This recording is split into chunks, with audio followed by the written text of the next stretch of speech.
Greetings and salutations, everyone. Welcome back to the Inn of Planar Crossroads, and as always, welcome back to our house specials, where we discuss the different things that we've been developing for the Adventure Academia. Let me see, far as announcements or things like that, before we jump into this particular discussion about what we did before, I'll get that up there for you. We are currently about to do our giveaway. It is the last few days. Yeah, today is the last day of the giveaway. So tomorrow, of recording. I'm recording this Friday. The giveaway will happen this coming week after I get everything figured out on who won what. I'll be contacting people, and then we'll be discussing what people want to do for what they want to win as far as the dice, and the PDF will be coming out soon, and the art will probably have to come. The one with the art will probably have to come afterward, but because I got to draw it. But other than that, we will see. And then we've got the live game that's going to be given away too. So that'll all be given away this coming week. But that's all I've got to really announce right now, since this is going to come out so close to when I'm recording it. So we hit our 1,000. We're going to be doing the giveaway thing, and that is going to be finishing up the giveaway thing, and that is cool to see. So let's go ahead then, since we've done our announcements, and get into this particular reflection on how the first session, quote, quote, of season 2 went for the Adventure Academia. So we did the Adventure Continues, still building out lore slowly in these. We did Adventure Continues, the East Dwarf Mountains, and then the Eastern Woodlands. Did both of those. Now, we may be switching over. I'm going to copy and paste some things into the Foundry VTT, that's virtual tabletop, that I'm using with the kids to put up an image of the realm avatar and kind of show them where they are in the realm while they're doing their adventuring. So I'll probably shift this over to that, and our reflections may or may not reflect that. So we will have to see. May or may not show that. So we will have to see. But the kids did fine this last time. One of the things that I did is I knew that there were going to be different kids this second season, so we kind of just got familiar with things by rolling some dice with the characters. I had them do that exploration portion that I talked about, and what I did is I introduced a skill challenge. I didn't tell them that that's what it was or anything, but I introduced a skill challenge where they were exploring, and each of the successes that they got gave Devereux an advantage dice, so that allowed him to do well on his roll for guiding them with his precognition by looking at the stars and all that type of stuff. So that went well for the whole exploration portion. Kids seemed to like it, and the younger kids, I think it was, they rolled super well on their assist rolls for Devereux, for Wilhelm, Maximilian, and Hildegard to assist Devereux. So they got like 6 advantage because they crit succeeded, and I said, okay, you can get another advantage for a crit success. So they got 6 advantage for Devereux. So Devereux rolled with 6 advantage. It didn't get super, super high because he didn't explode, oddly enough, but he did get high. The older kids actually got higher because they got more explosions. But that's beside the point, not really necessarily something that is super important. But that was how they did that, and it went all well for them. And at the end of both of them, I showed the kids how, hey, you've been doing algebra this whole time. And they're like, what? And I was like, yeah, it's R, which is your roll, plus A, which is attribute dice, right? And you roll that, so that's in parentheses, minus enemy defense, right, equals your damage you do, because they fought some Harpies also. So to finish out the story of how they were I was getting used to this, they fought some Harpies. Both of them, for those curious, decided to go through go over the mountains and around in the mountains and not go directly into the forest instead. I had in my mind what was going to happen. If they went through the mountains, they were going to face some Harpies. If they went through the forest, they were going to face some, what I'm calling, wargubs,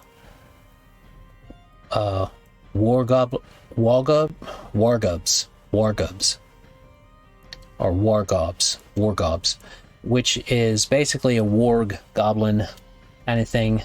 I've got that as the idea. A mutated, fell magic corrupted wolf is what that idea is for that. So that's how I have it for him. So you'll see those in this next one. We'll get to that. But first, finishing up the reflection, that's what we kind of did with him. It got a little dark. I was surprised at how quick it went dark with this particular second one, because I told them, yes, you've come across some Harpies in a nest, they're eating a sprite. And it's like, wait a minute, that might be a little dark for them. But I don't think they didn't catch it. They didn't worry about it. But yep, the Harpies were eating a sprite. Sprites are...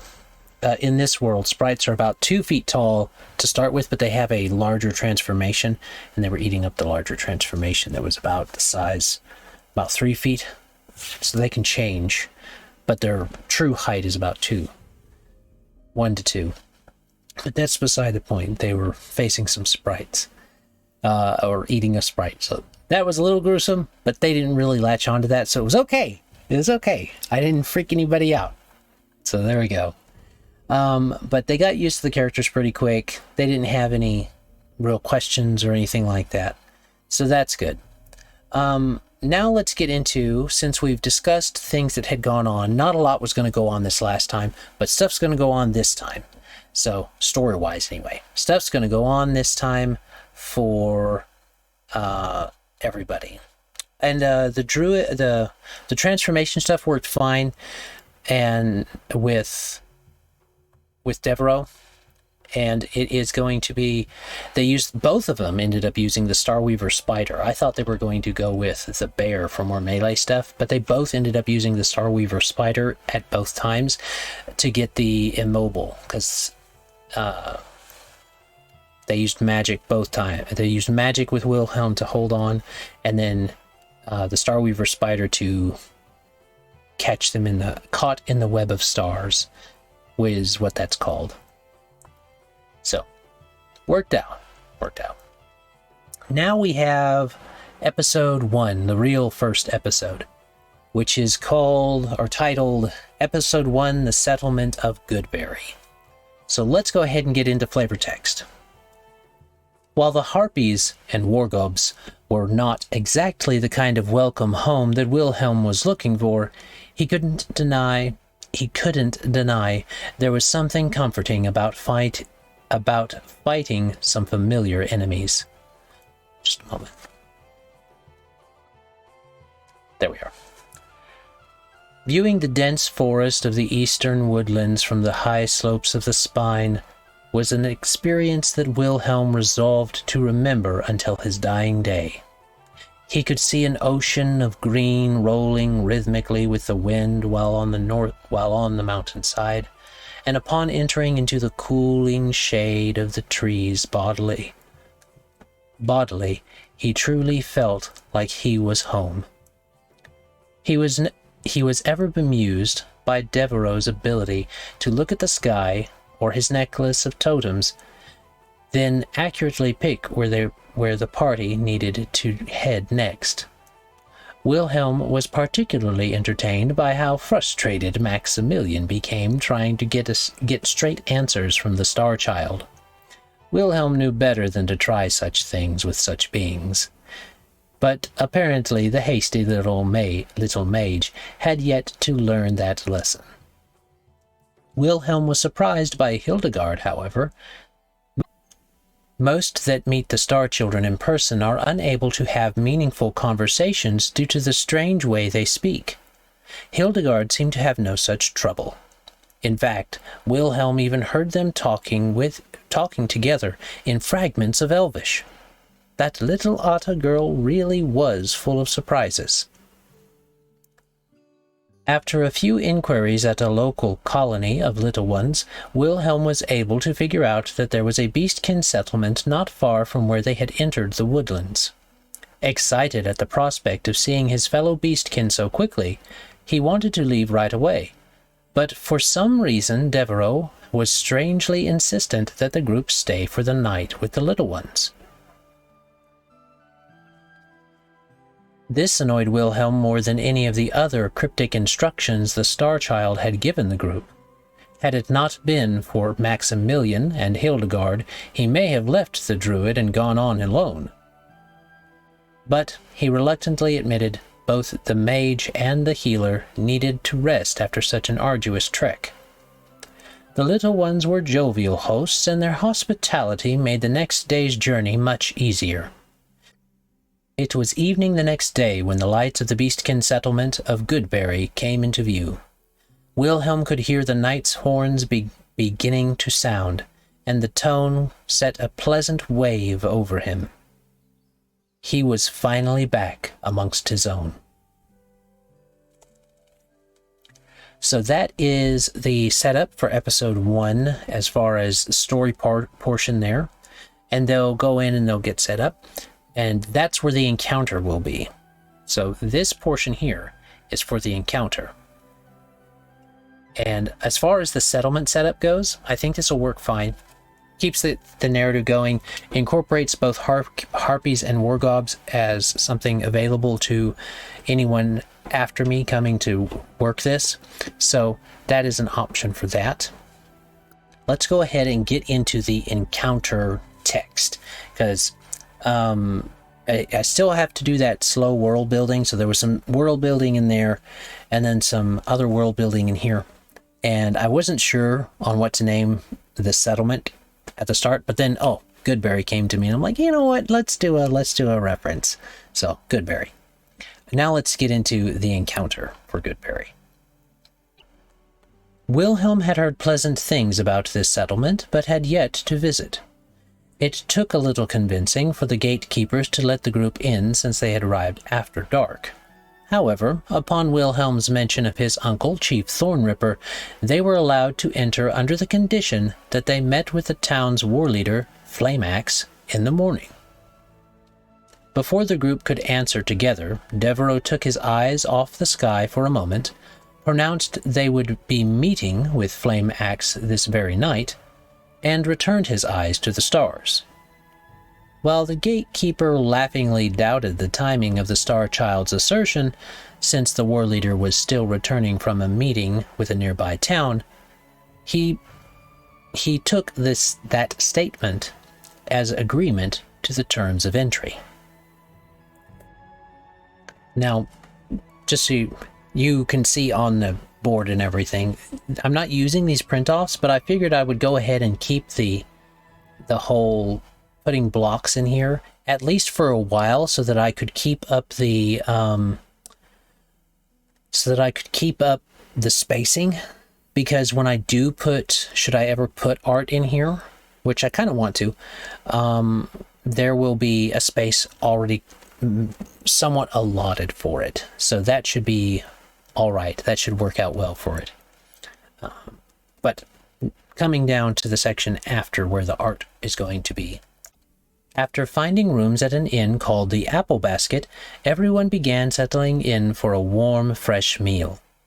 Maximilian was a bit annoyed by the questions that the younger beastkin were asking him regarding his appearance. He probably would have been more angry if he had not seen Hildegard laughing pleasantly at him, trying to explain his predicament to the younglings. It was during one of these little exchanges that War Leader Fireaxe came back. Having been informed of the party's presence by the gatekeep, he had come directly to interview with them. At first, Hildegard was concerned that Wilhelm and Fireaxe were going to actually fight each other with the intense stare-down that happened in his approach. But when a wide smile broke on both their faces, she was she realized they had just been sizing each other up. Fire Axe was pleasant, but quite blunt. After some very brief introductions, the war leader was about to start really inquiring about the purpose of this odd little adventuring party. Before any discussion could truly begin on that subject, the warning horns of the town sounded. Goodberry was under attack. And so that's how we're going to get into the action. So Fire Axe will be there, and he was about to start asking about things, but then the horns of the town being attacked start. So there we have the setup for the adventure of what they're going to be doing next. Now this next one will be a combat, and they'll be taking part in the defense of the town. So they'll be doing a few things, and I may ask them, how would your character go about helping everybody, protect everybody in town? Would they go straight to the fight, or would they do this, or would they do that? That leaves it nice and open, so that when I write the next section after they do stuff, it will still be freeform enough for other people that come after me to use this. I already know I'm going to have to rework a lot of these things after if this ever gets published. So that's just going to have to be done. But that's okay. This is about getting a skeleton and a framework set up so that people can enjoy it. But for now, that is what we have. As far as final thoughts or anything, I think the kids will be able to jump right in. I'm suspecting they'll go direct into combat, but they may not. They may choose to do something different. So we will see. We will see how they decide to go. And I'm interested to see, because I already know what steps I'm going to be taking through, but it's always fun to see them take it different ways. So then just the blank, let's do this right now thing. So I'll be sure to let y'all know how they decide to handle things with the attack on Goodberry. But for now, I think that's everything. Remember that we've got all the different social medias and the different sites you can watch on, which is YouTube, BitChute, or Rumble. And yeah, there you go.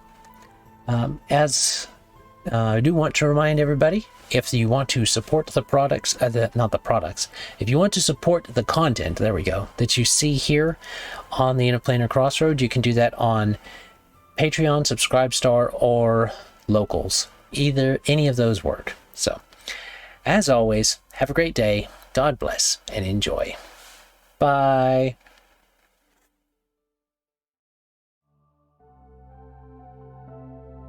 This content was made possible by travelers and viewers like you. Thank you.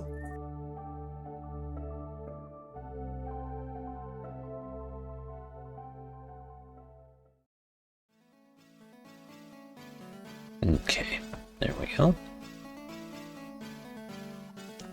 I'm going to refix that.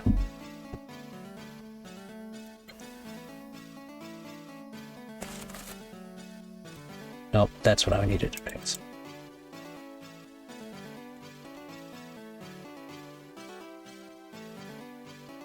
It was evening the next day when the lights of the Beastkin...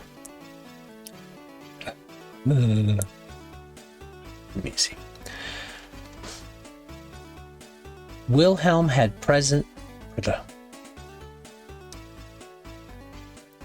Start right in, and it's got to have a correction. It took a little convincing for the gatekeepers to let the group in, since they had arrived at... Just start over. Pronounced that they would meet... Just start over.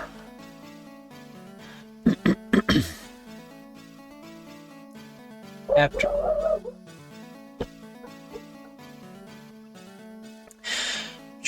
All right. After finding rooms at an inn called the Apple Basket, everyone began... Okay. Hopefully those dogs didn't pick up too much on the recording.